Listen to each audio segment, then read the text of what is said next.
Claire Ashford had told herself, driving up into the mountains that October, that this trip was about closure and nothing more. 18 months since Daniel disappeared on a solo backpacking trip through the Cascade backcountry. 18 months of search parties that had eventually stopped searching, of a case file that had gone from active to cold to finally simply closed. His death presumed but never confirmed. No body ever recovered from the miles of dense wilderness he'd vanished into, on what was supposed to be a routine 5-day hike.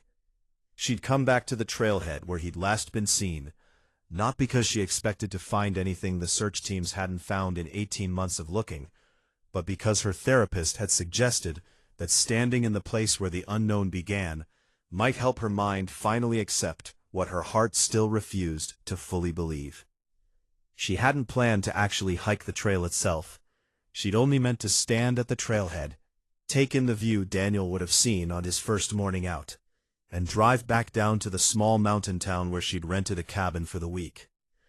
But something about the trail's opening stretch, the particular slant of afternoon light through the pines, had pulled her forward one step at a time until she'd covered nearly 3 miles before some part of her registered how far she'd come, and how quickly the October afternoon was sliding toward evening. She turned back too late. The temperature dropped hard once the sun fell behind the western ridge, and a fog rolled in through the valley with a suddenness that felt almost deliberate, swallowing the trail markers she'd been following without particular attention on the way up. By full dark, she was lost in a way she'd never been lost before. Phone dead from the cold, jacket inadequate for a night she hadn't planned to spend outdoors.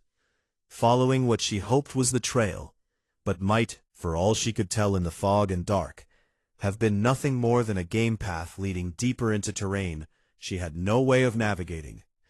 She fell somewhere past 9 o'clock, a misstep on a rocky slope she couldn't properly see, and the twisted ankle that resulted turned a bad situation into one she understood, with a clarity that frightened her more than the fall itself. Might genuinely kill her if she couldn't find shelter before the temperature dropped further. She was still working through the mechanics of building some kind of makeshift protection from the wind, when she saw the light. It moved through the fog steadily, unhurried, the way a person moves who knows a mountain well enough not to need to look at their own feet.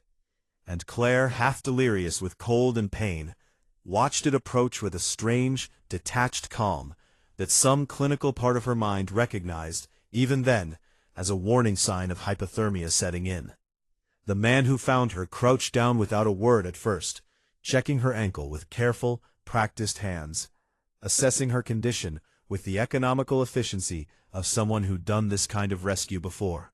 He was perhaps 40, weathered by years spent outdoors, dressed for the cold in a way that suggested he'd expected to be out in it. When he finally spoke, his voice was low and steady, more concerned with immediate logistics than introduction. "Can you stand if I help you? Cabin's not far. We need to get you warm." She could, barely, with his arm braced solidly beneath hers, and it was during that slow, painful walk down through the fog toward his cabin that she first saw it. His hand steadying her at the waist, firelight from somewhere ahead catching briefly on a ring on his left hand, gold, simple, engraved along the inner band in a pattern she would have recognized blindfolded, because she'd chosen that engraving herself, in a jeweler's shop 11 years earlier, for a wedding band that had disappeared into the wilderness along with her husband, 18 months before. Claire stopped walking entirely, her weight suddenly dead against the stranger's supporting arm, staring at his hand with a horror that had nothing to do with the cold or her injured ankle. "Where did you get that ring?" she said, her voice coming out thin and strange, even to her own ears. The man followed her gaze down to his own hand, and something shifted in his expression. Confusion first, then a wariness that hadn't been there a moment before, as though her question had touched some raw and complicated nerve he wasn't prepared to have touched by a stranger he'd just pulled off a mountainside. "It's mine," he said, carefully, in a tone that suggested this wasn't a claim he'd needed to defend In a long time. Has been for years. That's not possible, Claire said, and the fear and cold and exhaustion of the whole terrible night finally caught up with her all at once, her vision swimming at the edges. That's my husband's ring. I chose that engraving myself. He disappeared 18 months ago, in these mountains, and nobody ever found him, and you're wearing his wedding ring like it's nothing. The man went very still, and in the fog and dying light, Claire watched something complicated and unreadable pass across his face. Not the guilt of a man caught in something he shouldn't have been caught in, but something closer to genuine, bewildered shock, as though her words had opened a door onto a room he hadn't known existed in his own house. What was his name? He said quietly. Daniel Ashford. The man's face went white in the dim light, and for a long moment he said nothing at all, simply staring at her with an expression she would spend the rest of that endless night trying, and failing, to properly interpret. I need you to sit down, he said finally, his voice rough with something she couldn't yet name. I need to tell you something, and I don't think you should be standing up when I do. His name, he told her once they'd reached the cabin, and he'd gotten a fire going and wrapped her injured ankle with the careful competence of long practice, was Marcus Webb. And he had lived alone on that section of the mountain for nearly 2 years. Ever since, and here he paused for a long time, staring into the fire with an expression Claire had begun to recognize, even in the short time she'd known him, as a man working his way carefully toward a truth he wasn't certain he wanted to speak aloud. Ever since I woke up in a ravine about 4 miles from here, he said finally, with no memory of who I was, or how I got there, or why I was wearing a wedding ring that didn't match anything else about the life I had to slowly piece back together from nothing. Claire sat very still, her injured ankle forgotten, staring at him with a dawning horror and disbelief that felt almost too large to properly hold. You're telling me you have amnesia? I'm telling you I woke up in that ravine with a head injury bad enough that I still have a scar from it, he said, tilting his head slightly to show her a line of old scar tissue near his temple, mostly hidden beneath his hair. And no memory of anything before that morning. I didn't know my own name. I found a wallet nearby in a pack that must have been mine, with an ID that said Daniel Ashford, and a ring on my finger I couldn't explain, and no way to get myself down off that mountain to find out what had happened to me, because whatever caused the fall had also left me with a fractured leg that took weeks to heal enough to walk on properly. That's not possible, Claire said again, though even as she said it, some part of her was already beginning, with a dread that felt like the floor giving way beneath her, to recognize the shape of what he was describing. Search teams covered this whole area. They had dogs, they had helicopters, they searched for weeks. I wasn't where they were looking, most likely, Marcus said. I don't know exactly where I fell from, or how far I traveled before I woke up, disoriented and injured, in that ravine. I spent the first several weeks barely able to move, surviving on what I could scavenge, and what little I understood, instinctively, about wilderness survival, though I had no memory of ever having learned any of it. By the time I was well enough to try to find my way back to civilization, I had no memory of a search having ever happened, no way of knowing anyone was even looking for me, and a mind that had by then started constructing an entirely different sense of who I must be, based on nothing but the evidence of a wallet, a ring, and a body that seemed to know things about wilderness survival that I couldn't consciously account for. You never went to a hospital, Claire said. You never tried to find out who you actually were. I tried, at first, Marcus said, and something in his voice cracked slightly, an old grief surfacing that told her this wasn't the first time he'd turned this particular question over in his own mind, alone, with no one to help him carry the weight of it. I made it to the ranger station eventually, months later, once I could walk properly again. But by then the search for Daniel Ashford had already been called off, the case gone cold, and when I tried to explain what had happened to me, the story sounded even to my own ears so implausible that I couldn't get anyone to take it seriously. Amnesia victim wandering out of the woods 8 months after a search was abandoned, with no ID beyond a wallet that had gotten separated from him at some point I couldn't remember. No family reported missing that matched my description once they ran it, because apparently the description on file for Daniel Ashford didn't perfectly match what I looked like, 8 months feral in the wilderness, half-starved and bearded and traumatized in ways I couldn't properly articulate. "So what did you do?" Claire said, though she was fairly certain, even as she asked it, that she already understood the shape of the answer. "I stopped trying to convince people," Marcus said quietly. "I built a life up here instead, because it was the only life I had any evidence of actually belonging to. I kept the wallet. I kept the ring. Some part of me held on to them the way a person holds on to the only proof they have that they existed before the version of themselves they can actually remember. But I never let myself fully believe the name on that ID was real, because it felt too fragile to build an entire identity on, when I had no way to confirm it, and no one willing to help me try." Claire sat with that for a long time, the fire crackling between them, her mind working through 18 months of grief and certainty that she now understood, with a vertigo that made the cabin's walls seem to tilt slightly around her, might have been built on an assumption that was never actually true. "Daniel had a scar," she said finally, her voice unsteady, "on his left knee from a bike accident when he was 12. Do you have that scar?" Marcus was quiet for a moment, and then, without a word, he pulled up the leg of his pants, and there it was, exactly where she'd known it would be, exactly the shape she remembered tracing with her fingers 100 times over 11 years of marriage.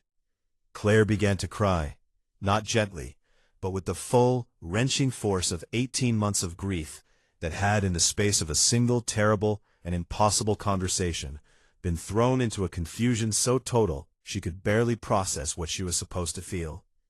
"Daniel," she said, testing the name against the stranger's face, searching for some flicker of recognition, some proof that the man in front of her was truly the husband she'd buried without a body, and not simply a stranger who happened to share his scar and his ring through some coincidence too impossible to actually be true. Marcus, Daniel, looked back at her with an expression of such raw, uncertain longing that it broke something open in her chest even before he spoke. "I don't remember you," he said, his voice breaking on the words. "I've spent 2 years not remembering anyone, building a life out of nothing but instinct and survival. And I need you to understand that I want, more than I've wanted anything in the 2 years I can actually remember, to be the man you're looking for. But I don't know how to give you back a memory I don't have. I only know that everything you've just told me feels somehow more true than anything I've believed about myself since I woke up in that ravine." They spent the rest of that long night by the fire. Claire's injured ankle propped and wrapped, sleep impossible for either of them, as she told him, piece by careful piece, the story of a marriage he couldn't remember living. She told him about the small house they'd bought together in their 2nd year of marriage, the garden he'd insisted on planting despite having no real gift for it, the terrible attempt at homemade bread that had become a running joke between them, the particular way he used to hum under his breath while cooking, without ever noticing he was doing it. She watched his face as she spoke, searching for any flicker of recognition, any sign that some buried part of him was surfacing beneath the stranger's careful, listening attention, and found mostly only the same raw longing she'd seen when he first tried to explain what had happened to him. A man desperately wanting to recognize the life she was describing, and finding, again and again, only the frustrating absence of any actual memory to attach to her words. "I don't remember any of it," he admitted, sometime past 3 in the morning, his voice heavy with an exhaustion that went beyond the physical. "I wish I could tell you otherwise.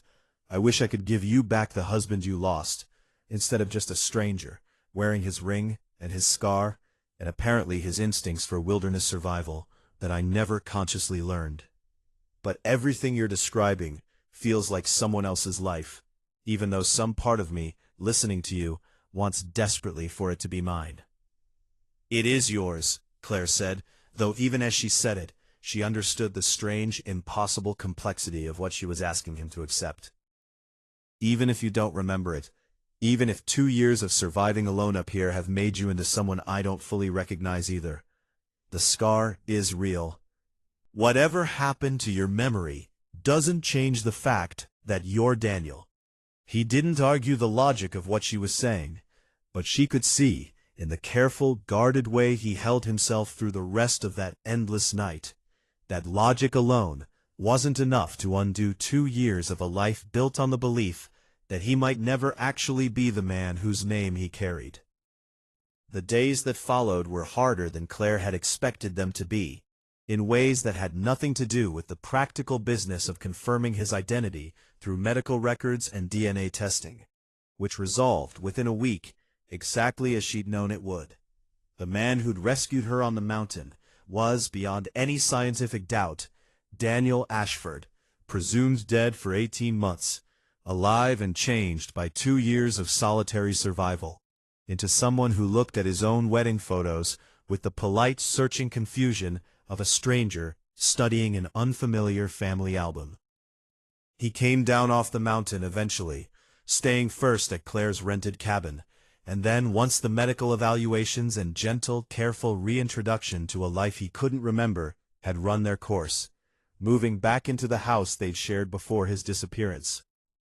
Walking through rooms that meant nothing to him except what Claire could tell him about their history. Sleeping in a bed beside a woman his body seemed to recognize on some instinctive level, even when his conscious mind held no memory of her at all. It was not, Claire would tell her sister months later, the reunion either of them had spent 18 months imagining, in the rare moments she'd allowed herself to imagine Daniel's survival at all, rather than simply grieving his death.